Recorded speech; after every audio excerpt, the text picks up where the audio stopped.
Yeah? Right, so when it comes to nails, guys, you want to isolate that individual nail. Now, can you see how there's the pink portion and then there's the white portion, all right? You can see that. And I'm just going to bring this over here so you can see it a bit better. So there's the pink portion and there's the white portion, okay? Sit down, Ruby, sit down. Just going to get Ruby to sit down. Hang on, sit. So when it comes to nails, making your dog comfortable is key, okay? So I'm going to try and show you. So I'm trying to make it so you can see. There's the pink and there's the white portion, okay? So you never go beyond that pink portion. You always leave a few mils above that pink portion. And if you've got a dog that doesn't like their nails being done, don't do all of them on the same day. So maybe do 2 or 3, maybe do 1, depending on what the dog is okay with. Okay, so that's nails done. Now, if they were black, I'm going to quickly shave the paw pad and I'll show you better without the hair, and I'll get back to you in a minute. So I'm back, guys. So if you were dealing with a black nail, you can't go by eye. So when I say by eye, you can't see the pink in the nail. So what you do instead is you go by the paw pad. So the paw pad, as long as your nail, see how it's in that one, it's not protruding. See how it's not protruding the paw pad? Judge it via that. Now, with nails, it's very important to do them regularly, because if you don't, we call it the quick. It grows. It's like a blood vessel inside the nail. And then once that grows, then you're going to have problems trying to cut your nails shorter, and they will bleed. So cut them at least, I'd say, once every 3 weeks, you know. But yeah, that's the way you judge just imagine it's a non-clear nail, all right? So if it's a black nail, you judge it like that. So I hope that helps, guys. Hello, Cookie just woke up. But I thought I would show you guys now how to do nails on a dog that doesn't like it, okay? So Cookie, remember in the other video, she does not like her front feet being touched. So when you've got a dog like this that doesn't like their front feet being touched, the worst thing you can do is force them, okay? So see how, hang on, just wait. See how I'm slowly, my hand is very loose and I'm touching each nail. Good girl. And see how she's looking at me? She's telling me, okay, Mummy, I'm a bit nervous, but I'm just touching. So I'm giving her the heads up as to what's happening, right?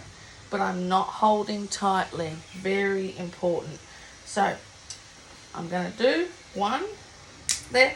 So now we stop. Now just say this was your dog and he was more, or she was more escalated than this.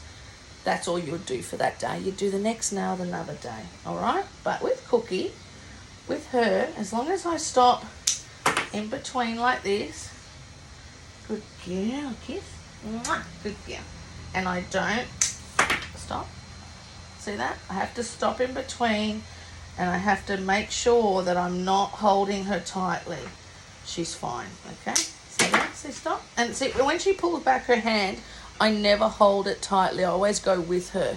So that is all I would do with that paw today. So then I would do in another half an hour or an hour, I'd do the other paw.